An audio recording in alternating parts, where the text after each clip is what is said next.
1978, Josh Hartnett had a quiet and comfortable upbringing in St Paul, Minnesota, raised by his dad and stepmum. He was a talented sportsman playing soccer and football at high school, but was sidelined after a knee injury. It was his aunt who actually encouraged him to audition for the school production of Tom Sawyer and Huckleberry Finn. He did, and won the lead role. Bitten by the acting bug, he starred in high school plays, performed with the local youth performance group, and landed his first paid gig, a Northwestern airline commercial. While working in a video store, he developed his love of film and vowed he would head to Hollywood. Josh moved to New York to study acting, but lasted only a year. By 19, he took on LA, his agent taking him on a whirlwind 50 auditions in under 3 weeks. It worked, and he quickly landed his first big break in the short-lived but critically acclaimed TV drama, Cracker. Incredibly passionate about his craft, he was so desperate to score a role on Dawson's Creek, he auditioned 6 times but failed to get a part.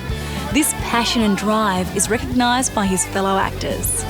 He's very giving as an actor. He will always stay there for off-camera, even if he doesn't even say anything. He makes me feel very protected as a co-star, as his leading lady, and that's lovely to work with an actor like that.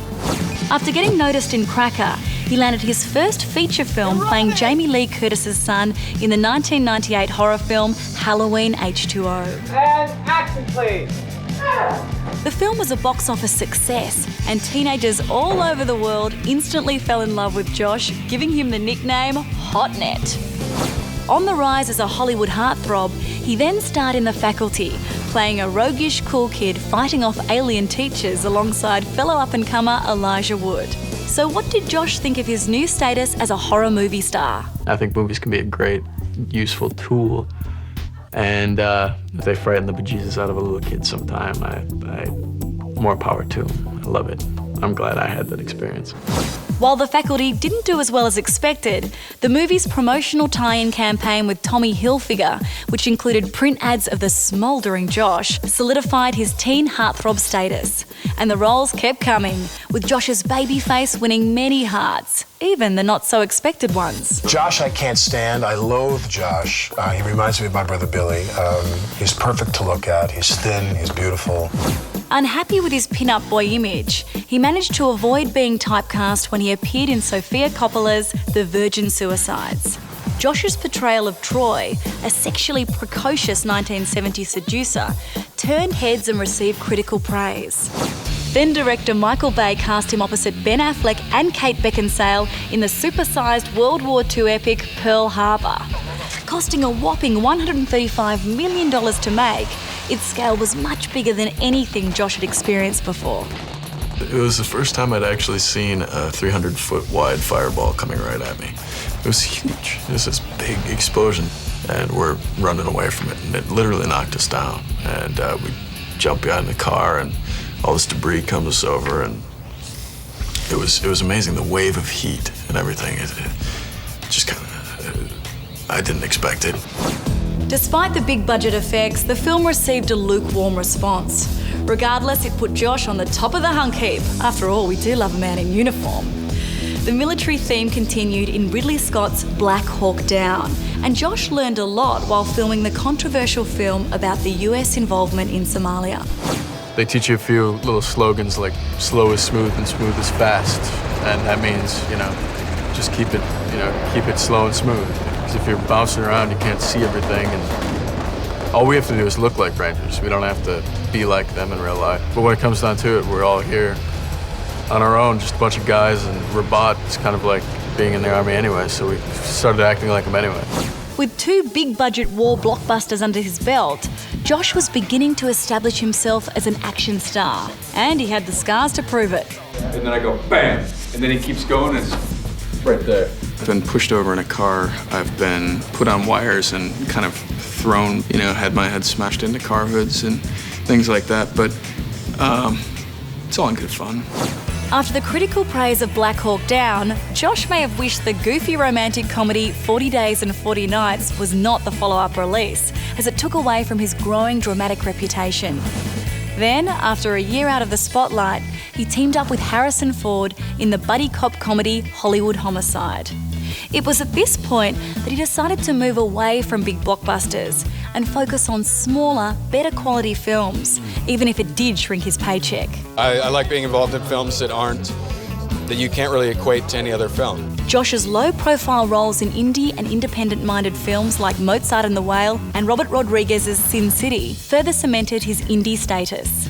Robert just basically came to me and said, I'm doing this graphic novel, making it into a movie.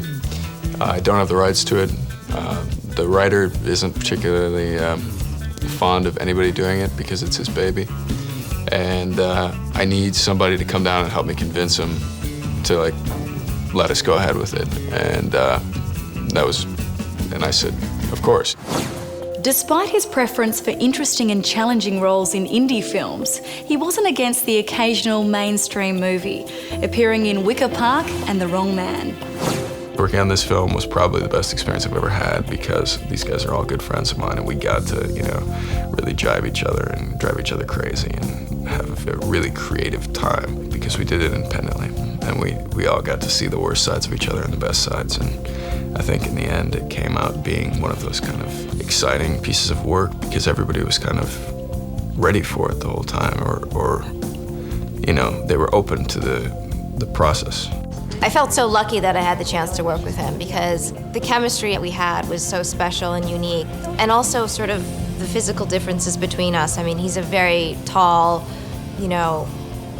guy who's very broad. He's got, a great body, and she's very small, and so she almost looks like she's half his size, and so she's very fast and speedy, and he's sort of like a little more, he stays in one place and she sort of runs around him. And I think it's just a really sweet dynamic between the two of them. For me, it was a question of trying to create a character that was schlubbish enough of a loser that you wouldn't expect in any way, shape, or form that he is, involved in this world that they reside in.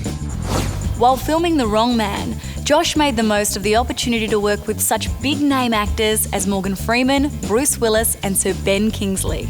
I learned a little something from watching every actor, which I've never been involved in a film where every actor was so talented and so good at their way of doing it that you can learn all these little tricks just by watching. Like Sir Ben, he's a genius. He's on a whole nother level of acting that all of us just kind of stood back and were just wowed by him. But you learn from him that you can act anything. You can put drama into anything.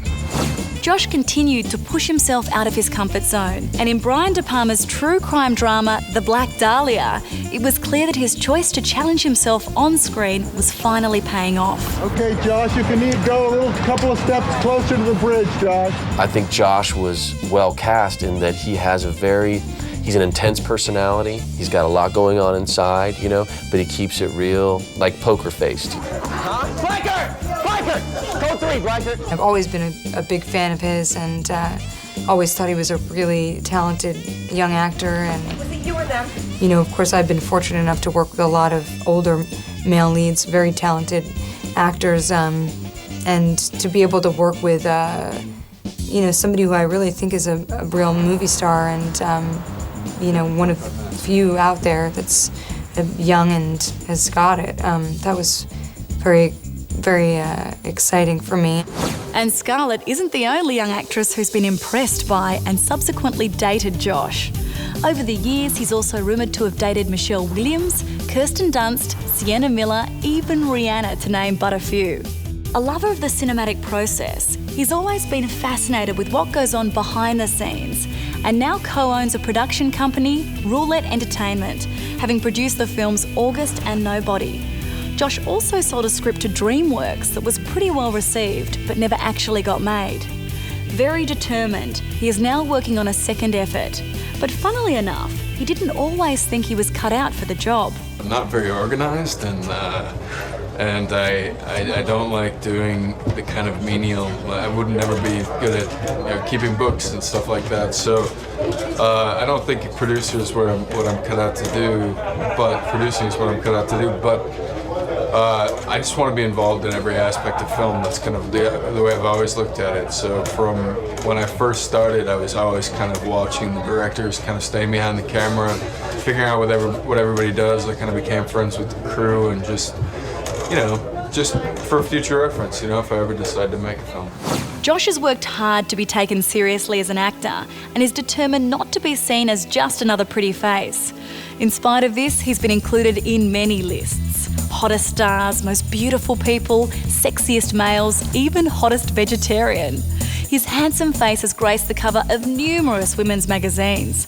So can you blame us for falling for his charm? All the women on the crew have to have this kind of like, they have this Josh thing. He's like a touchstone of feminine security on the set. All the makeup people and the hair people and the wardrobe people, they all have to have some kind of they have to touch Josh every day. He gets touched a lot.